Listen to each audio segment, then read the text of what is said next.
damit offiziell. Hallo und grüß Gott. Und ich verliere nicht viele Worte und gebe gleich das Wort an den Frank Christensen. Bitte, Frank.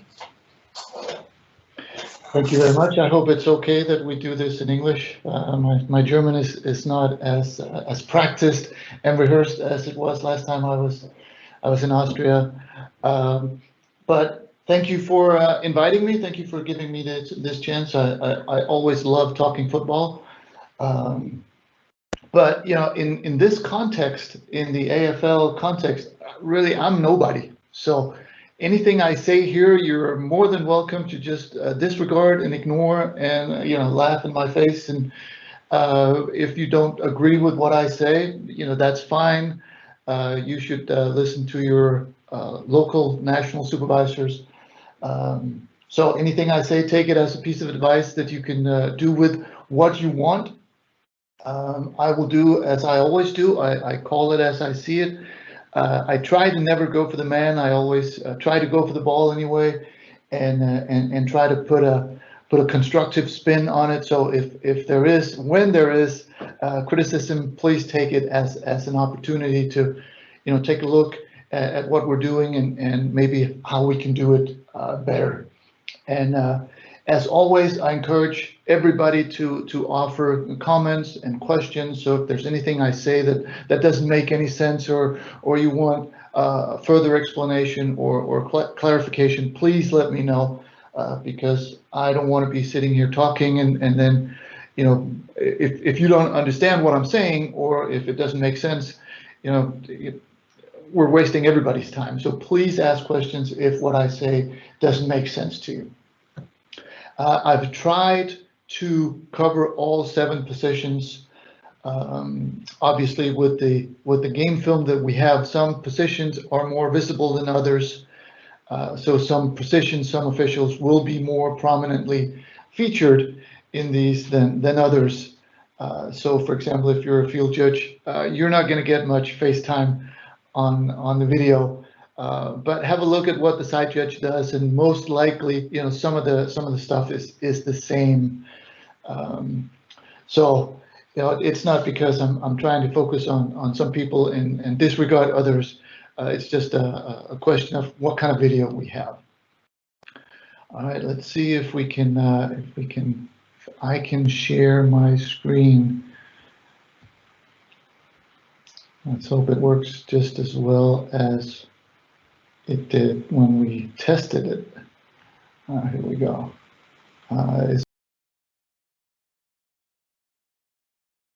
My screen should be visible now. Is that correct? Yes. Yes. Okay. Yes. Okay. Excellent. So we are starting. So what I've done is I've picked out 5 plays from each game that were both had video that we could use for for this kind of purpose, but also that had some meat to the bone. And then for each game, I also want to finish off with a positive note, a tip of the hat, if you will, because I always like to finish with a positive note. So let's have a look at the first play here. And initially, I want to talk about the referee. This is not the best angle, but I thought a couple of times the referee was a little bit too narrow in his initial position. Not too bad here if the ball is in position 5 and he's all the way out to the numbers. Just remember that even in the 7-man crew, even when we don't have a center judge, wide is good. And to a large extent, wider is better, so that we don't get caught on the inside if he starts to roll out. On this play, I think we're a little bit too stationary. What I like to do is as soon as the ball is snapped and the quarterback starts stepping back, I would advise the referee also to take a couple of steps back, just to keep that cushion and keep that distance, so that we don't get into this kind of trouble or this kind of situation where now we're in survival mode, and it's a lot more difficult to rule on, you know, whatever happens there. I want to say it looks a little bit like our referee here grabs for a beanbag, even though I don't really see a fumble here. But again, if we're back at the 15, 12, 11-yard line, and we keep that distance, it's a lot easier to rule on the play. So for referees, you know, try to keep that distance, and there's really no need to get up that close, because we know we have our two wing officials who will handle progress, so we don't have to get involved in that at all. I mean, I don't have a problem with beanbags on fumbles, but they can easily be thrown, 7, 8 yards forward instead of dropping them at the spot here.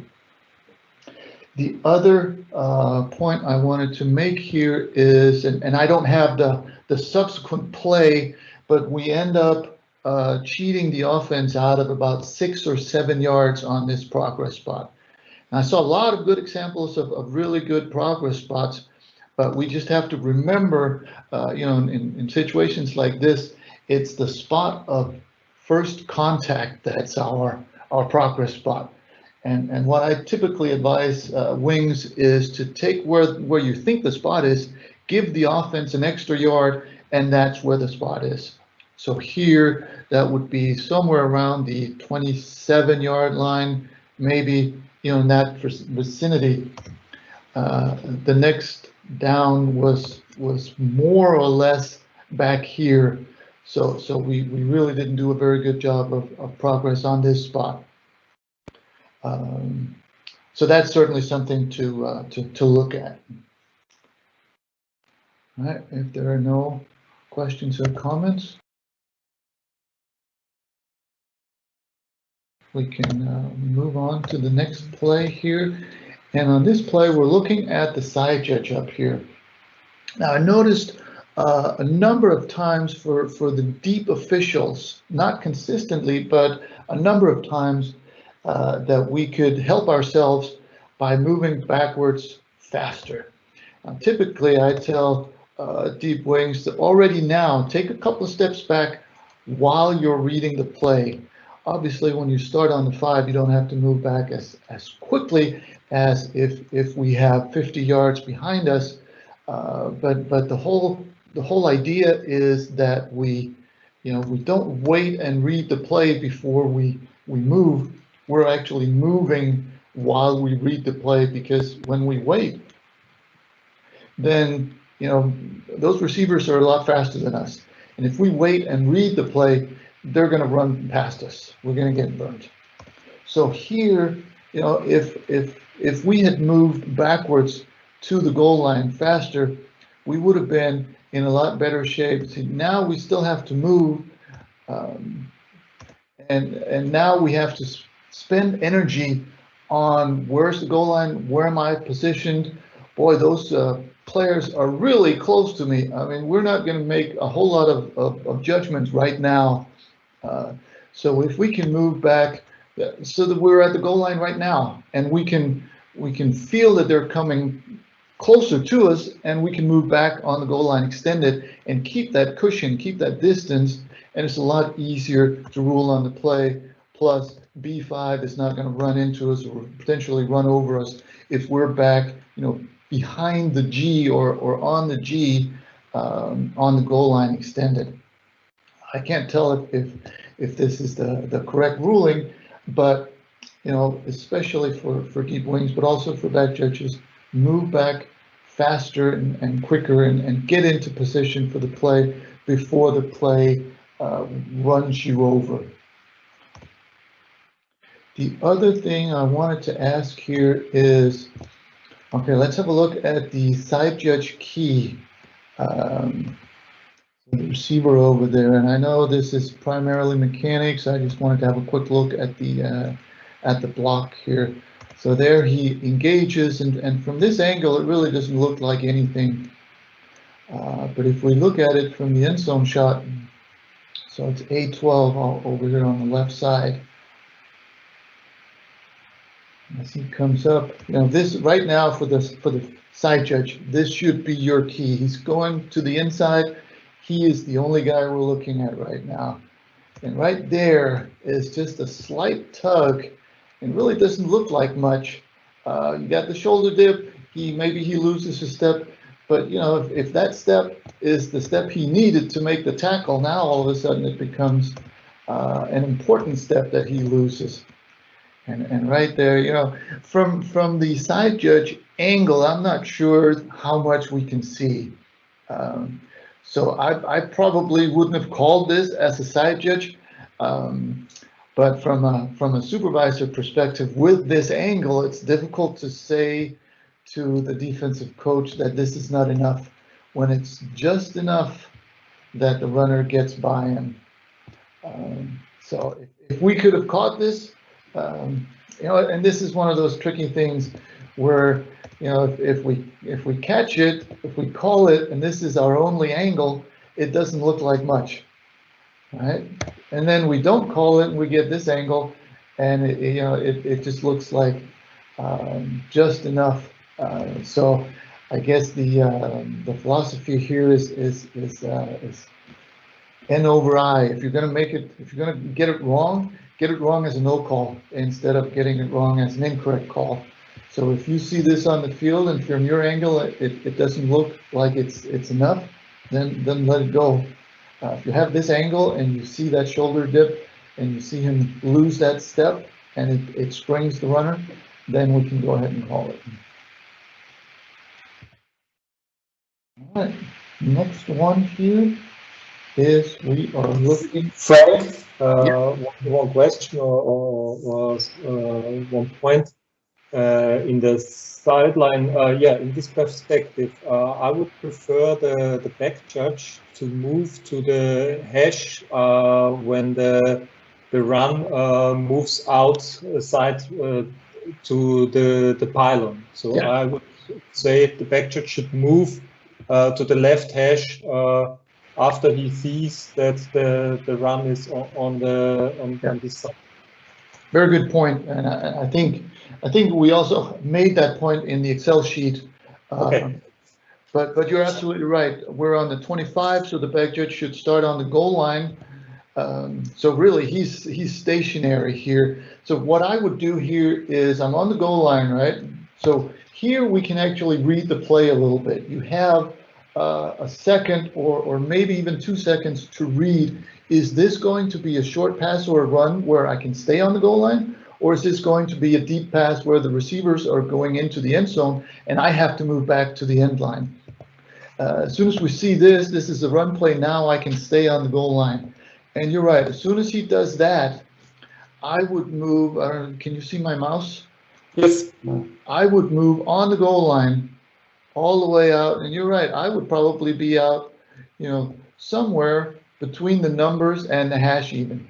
Somewhere out here, so that if he, fumbles the ball here, I am right here about 10 yards away from the action instead of 30 yards away from the action. It's a lot easier to sell the call if you're here.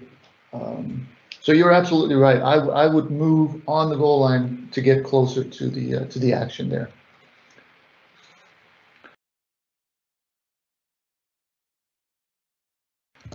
All right, excellent point. All right, so again, we're looking at the linesman and the side judge. Could just as easily have been on the other side, but really we're not looking at the officials as much as we're looking at the receivers. So the keys, so the 2 receivers over there on this sideline. And right now, in our key system, the outside guy is the deep wing and the inside guy is the short wing. Right after the snap, however, hopefully these 2 guys right there shift their keys. Now we can tell this is going to be a screen pass, and A10, the inside receiver, he's going to go blocking. That's what we're reading right now.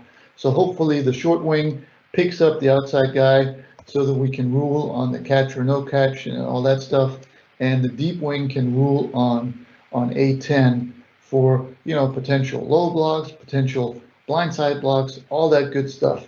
Even a back or block in the back could be potential here. And then the other point I wanted to make on this is that we remember that even if, and we can't tell from this angle, but even if this contact is slightly early, this is not DPI, right? Because it happens behind the line of scrimmage, and we don't have pass interference behind the line of scrimmage. Don't have a call here, so that's good. I just wanted to mention it to remind us all that is actually the case. So hopefully we had a key shift, and we had good judgment on this not being a potential DPI.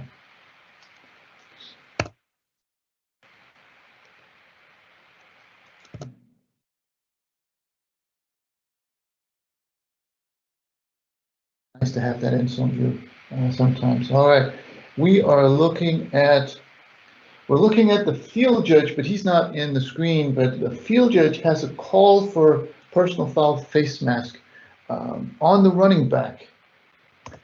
And the face mask is not visible on the running back, so I'm assuming it happens here on the tackle. Now, my question here to anybody, any deep official who calls this, and we've got two receivers here, and we need to be looking at them for the field judge and the back judge. We're looking at these blocks that can be, they can be low, they can be blind sides, they can be all kinds of stuff. Now we've got some offensive linemen coming out. We want to have an opinion on that too, because nobody else is looking at it, right? The wing is most likely looking at, is this a forward or backward pass? Is it even caught and fumbled or incomplete? So nobody else is looking at these guys up here. So for deep wing to call a face mask there when nobody else calls it, I am, it could be a correct call, but I am wondering, so who else is covering this area?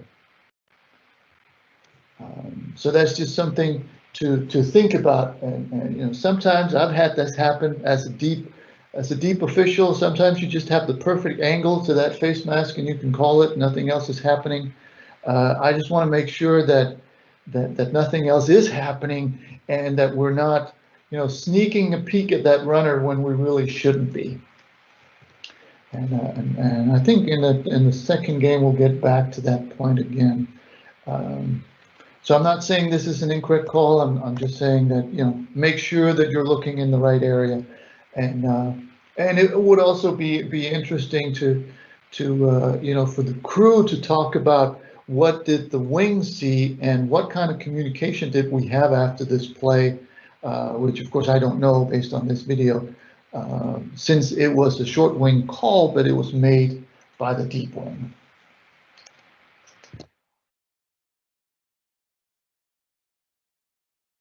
All right. Last one here is for the two line of scrimmage officials. Now, this is play 82 in a fairly one-sided game. So, taking the score into consideration, this certainly looks like an illegal formation to me, but I'm fine with this being a talk to, since it's I think it's the fourth quarter, or at least it's late in the game and it's not a very competitive game, but it is certainly something that we need to address, and I'm guessing, and this would be what we would be talking about had it been an IFAF game. Is this the first punt of the game? Is this the first time they line up like this? Or could we have dealt with this when they punted the ball in the first or the second quarter so that they clean up this formation? Because they have, what, eight, nine players maybe in the backfield. And if we can talk to them before it becomes completely illegal, then we can avoid situations like this. But again, I'm perfectly happy with this not being called in this situation, as long as we work with the teams and the players to make it legal. All right.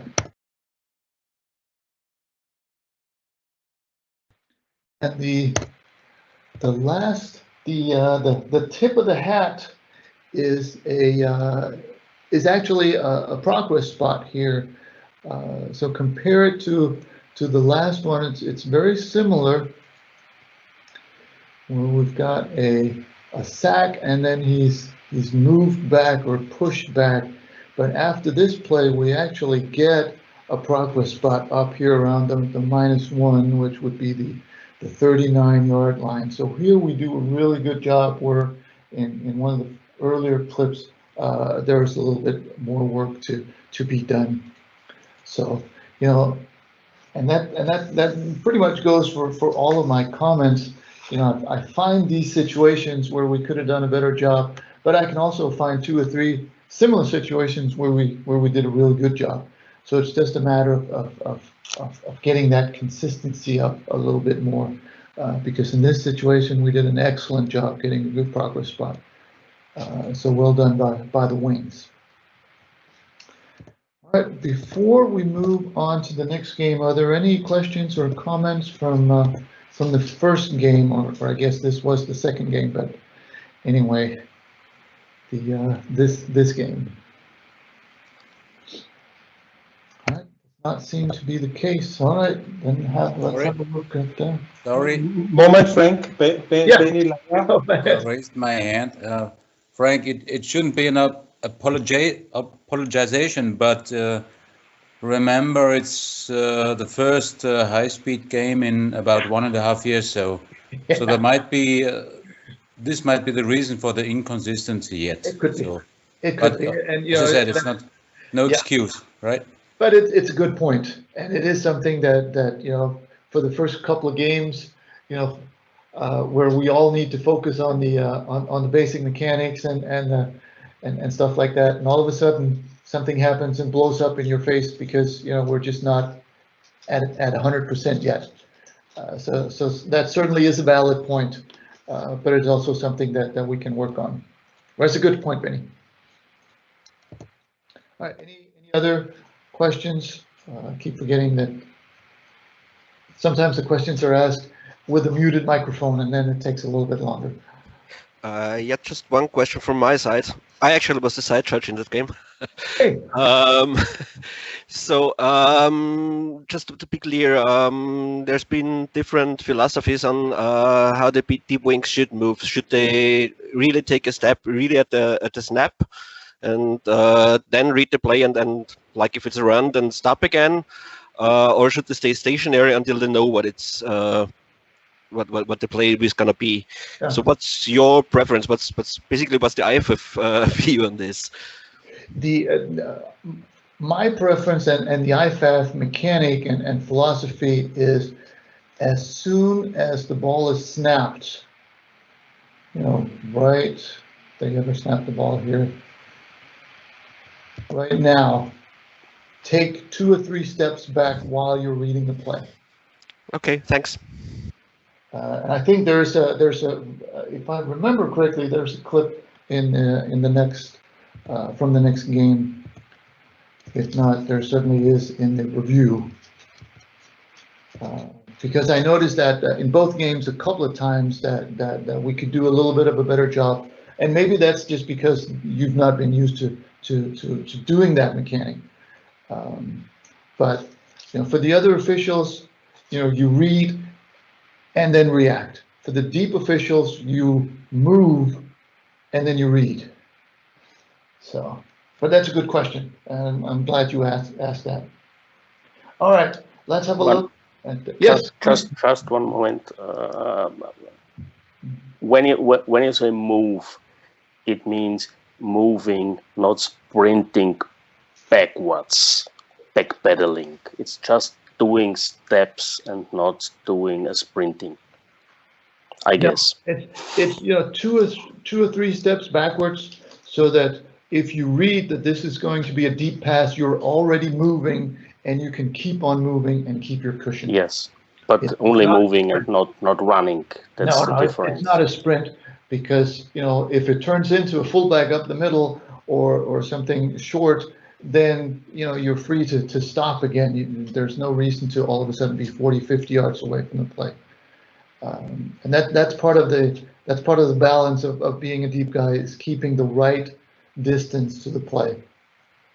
I've just seen so many times that if you're stationary and you read, then all of a sudden, they're 10 yards down the field moving, and then you have to start, and before you even start, they're past you, and it's over.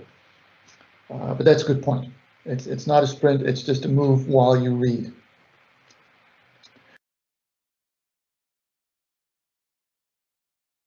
All right, so on this, we'll start out with the keys and the formation. There is a tight end over there, so we've got 2 receivers on each side. So right now this guy goes into motion. He's still a side judge key. Now he's in the backfield, so he really disappears from the key system. And as soon as he gets on the outside of the tackle, he turns into the back judge key. All right, so over here from the inside, we've got back judge, line judge, field judge in the keys. And as soon as this happens, again from the inside, now it's a wing, then back judge, then field judge. So again, we have this key shift that hopefully you guys were all over, especially early in the season, if you have radios, after the play, back judge and line judge, feel free to go on the radio and say, hey, did you shift keys there? Just so that everybody's on the same page. So the wing now can focus on the catch, and the deep officials can focus on these blocks. So my other point here was A4, so the white player on the right side of the screen comes in, makes that block right there. I think this is too much. I think this is a foul. I think this is a good example early in the game to set the tone that, this is 10 yards behind the play. The play is pretty much over. This is a completely unnecessary hit, and we're not gonna stand for that. So this would have been a nice one to get. It's not an easy one to get, because in this area, the wing has, rightfully so, has focused on the sideline, the runner, the ball. Is he out of bounds? Is he not out of bounds? So this is a tough one to get from the wing. If we look at the umpire, it looks a little bit like the umpire's focus is on the runner, which is also looks like a bad habit, but there's not a whole lot other stuff going on except the cleanup. So I actually gave this one to the referee, who should be cleaning up, and this happens right between the ball and the runner, and the referee coming around cleaning up. And I'm not saying this is an easy one to get, but this is where I would advise the referee to be focusing, so that we can catch this, because this, at least to me, is an unnecessary cheap shot, something that would be good to catch.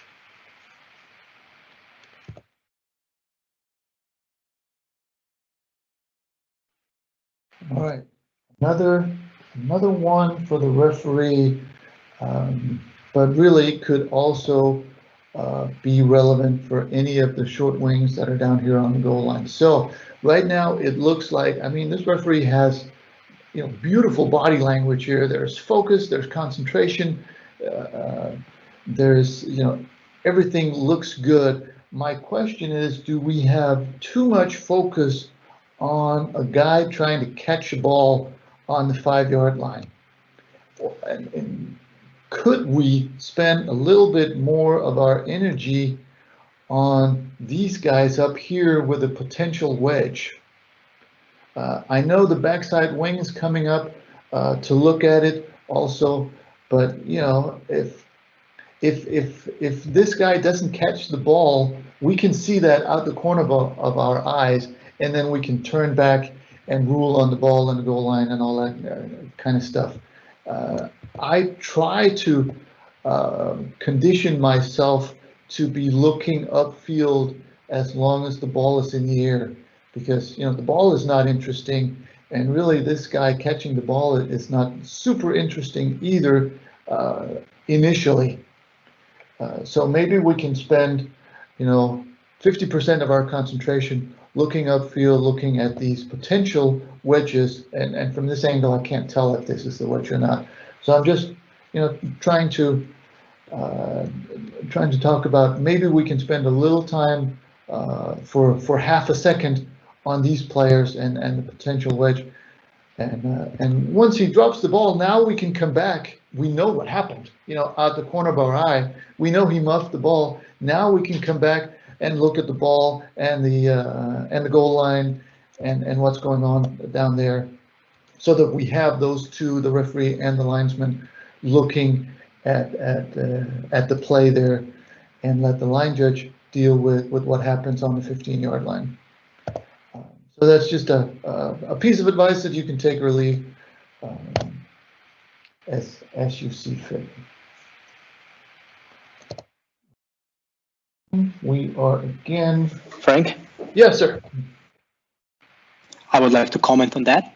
Go ahead, Mr. Referee. And it's not because I'm standing there. It's just I would like to comment on that.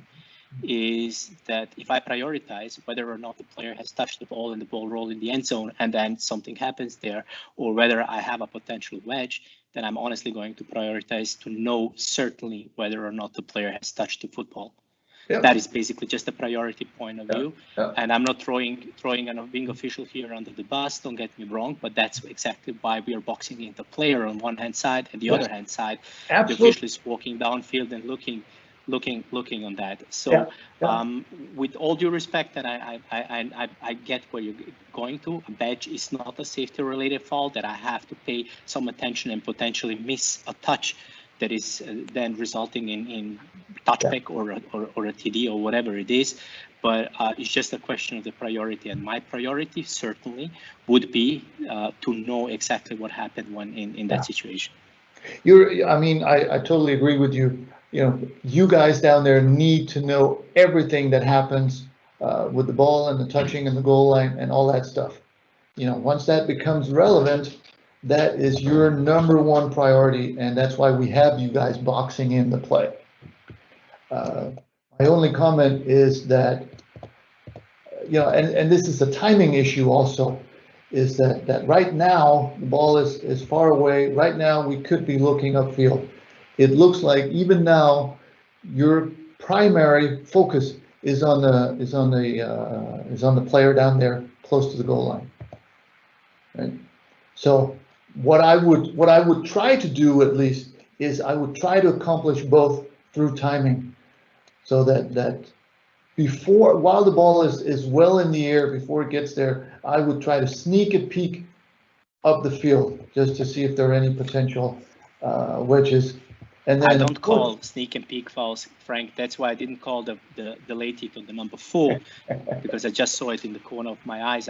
Obviously, and I agree with you, it is a foul and should have been called and should have been called in the early stage. But I don't call fouls just because I sneak and peek on that.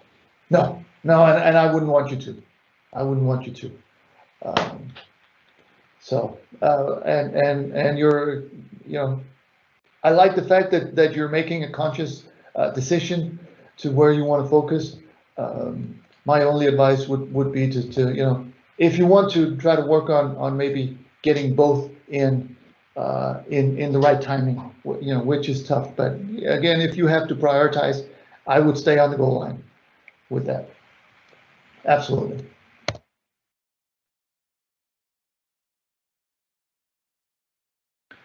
All right. We are now moving on to the linesman, but really this could be any wings. It's just a linesman call. So he catches the ball, or does he? And we really can't tell. So we're talking more philosophy, and the linesman here is a good position to rule on it. So if we have, and I think we rule this as a fumble, and I think that's a correct rule. It does look like he controls the ball, And right now he has it for long enough, and you can even argue that turning upfield there is a football move. I don't think we have progress here. As long as they're one-on-one and they're fighting, and he can still get free, and as long as he can get free, he can also fumble the ball. So I think this is a correct call for a fumble. Now, if there are 2 against 1, if there are 2 green players against 1 white player and they're moving him back, you know, shut it down and that's it. Then he's lost. Progress is stopped and he can no longer fumble the ball. But here, as long as it's one-on-one and they're still fighting, I say let them fight. And if he ends up fumbling the ball, that's just part of the fight there. So I think this is a good judgment here to rule this as a fumble, and really the philosophy or the thing that we're looking for, which is easy to recognize, is the fact that they're one-on-one. As long as, like I said, as long as it's one-on-one, let them fight back and forth. Of course, if he's moved back 5-10 yards one-on-one, now we can kill the play. But we're going to give the runner a little bit more leeway to get out of it, as long as it's one-on-one, as opposed to 2-on-1 or 3-on-1.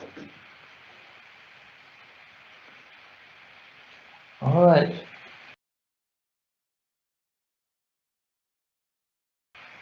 On the next play, we're looking primarily at the linesman and the umpire, but really we're looking at the left guard, so the guard away from the ball. Quarterback is going to get the ball, he's going to roll to this side, and we're going to have a holding in there. So right there is a holding that's beginning, and it's not going to get any more pretty than this. I mean, right there, it's a pretty sizable holding. It's not really out in the open very much, and the quarterback is already gone. So I'm actually okay with us not calling this because it doesn't have an effect on the play. So it's a good no call on the holding, simply because by the time it happens, the quarterback is already out of the pocket and it doesn't have an effect.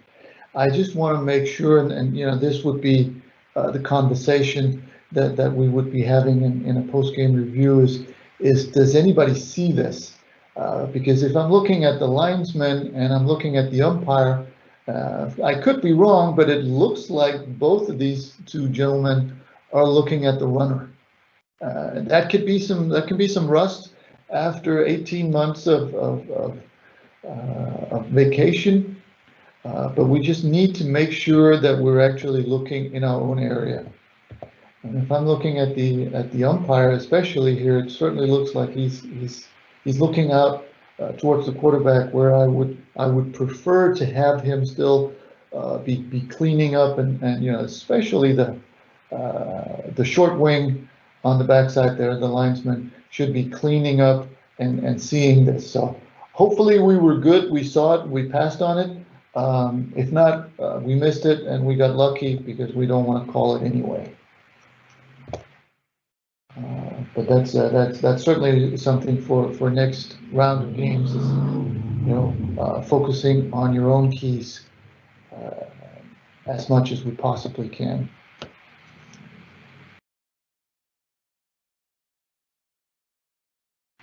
All right, here we're actually looking at the back judge and his call, because this is we probably have one, potentially 2 players that are offside, but I think this is, from a philosophy standpoint, this is a good no call, just because it ends up in a deep kick.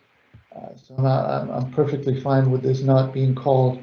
If you get a chance after the play to talk to the kicker when he's coming back to get his tee, just let him know that number whatever it was would have screwed them had this been a short kick, because they were actually a little bit offside. So on an onside kick, they would have been called for offside, just to let them know that they need to clean it up a little bit. But good no call on a kick that's deep like this.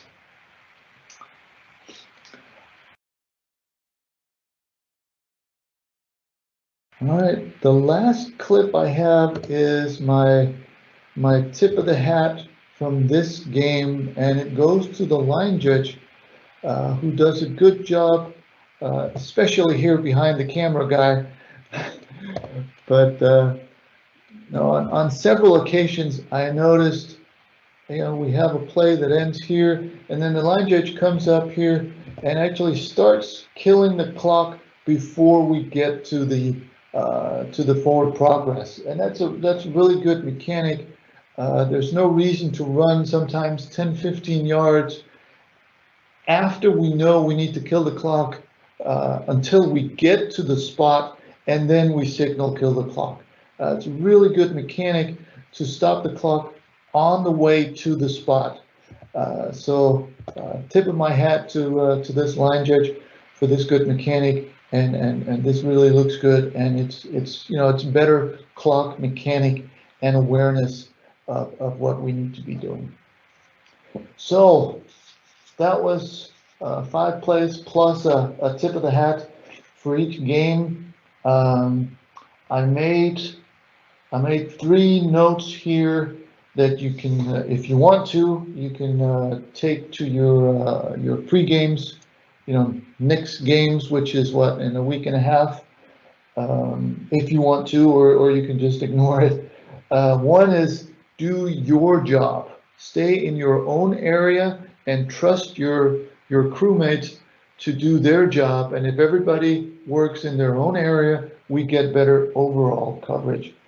So you do your job, that's 1. 2 is stay in your area. I saw a couple of times, calls made or not made because people were sneaking a peek where they shouldn't be looking, where somebody else was looking. So recognize where you are the only covering official and stay in that area. Be it, on the face mask thing, where a lot of other people were looking, or be it, cleanup behind the play. Focus on the cleanup in your area, and that will give us better coverage on a crew basis. And then one thing that we phrased in Bologna at the under-19 European Championship, which is move up in the 90s. And what that means is we're doing a lot of good things almost consistently. So, anything that I can point a finger to here, like I said earlier, was done correctly most of the time, and then just once in a while we have a blackout, or we have a play where we could have done it better. So we're aiming for 100%, but we're not quite there. So what we need to be working on is moving from 91% accuracy to maybe 93 or 95. Just if we have 128 plays in a game, how many of those can we do a good job? So just focus on the concentration, focus on the focus, and get as many good plays in as possible, and get that percentage as high up in the 90s as we can, because everybody's doing a good job. We just need to be a little bit more consistent. And that was everything that I had in my notes. So are there any other questions or comments, or any other plays that you guys want to have a look at from the review? Mara, bitte.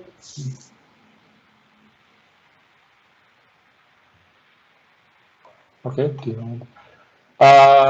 So Mara. Sorry, I forgot to unmute myself. Okay. Yeah. Sorry. Because we specifically had the one play with the offside on a free kick, or in this case, not an offside. We had a short discussion even in the last pre-game, and I think that Mofo doesn't help us too much on that, because it simply says on a deep kickoff on a deep kickoff, do not be too technical. Yes. So when does being too technical stop? So would you say like if the whole body crossed the line, or is it? I don't know. So just Yeah. We actually have an IFAF training tape on offside on kickoffs. I don't know if you're aware of that. That has a handful of plays where it just gets worse and worse and worse. Where we start out talking about, this is certainly something that we can ignore, and this is here's a talk to, and once he starts to get a foot down 2 yards beyond the restraining line, or once they get 2 feet down beyond, it just becomes too big to ignore. But I would, my best advice probably is to have a look at that training tape. It's on YouTube under IFAF Media, and that really draws a line in the sand where you can see this is a talk to and this is really too much. I'll make sure to. Thank you. Sure. Maybe in addition, Frank, I was the back judge in this game, and I do what I've learned from you in Bologna with the positioning. I put my one foot on the restraining line and the other one on the 36. And as long as the players are in my frame of the body and the kick is deep, it's okay for me. If they leave my frame of the body, so they are more than 1 yard, then I throw the flag. That's a really good tip. Yeah, you see the point, yeah? Right there is 1 foot is on the line, the other one is down the field. And Yes. that makes it more visible if he's offside.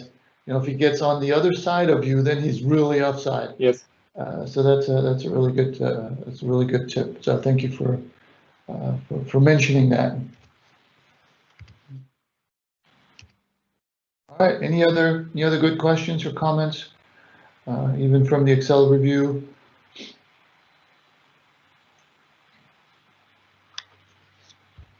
If not, that was about 45 minutes for 2 games. That was pretty good. If there are no questions and other points, I will say many thanks for your time you invest to give us advice and help us getting better. And yeah, Matthias, some words from your point of view, maybe, Mr. President. Yes, I really want to say thank you, Frank, for the work, for doing the review. Yeah, it's really a help for us, and there are always some tips in there, and thank you very much for that. You're absolutely welcome. And like I said to begin with, take it or leave it. If it doesn't work with where you want to have your focus, that's fine. It's no skin off my nose. But like I usually say, anything I can do to help, I'm happy to chip in. So this is fun for me. Cool. So I stop the recording now. Thank you, Frank. And what does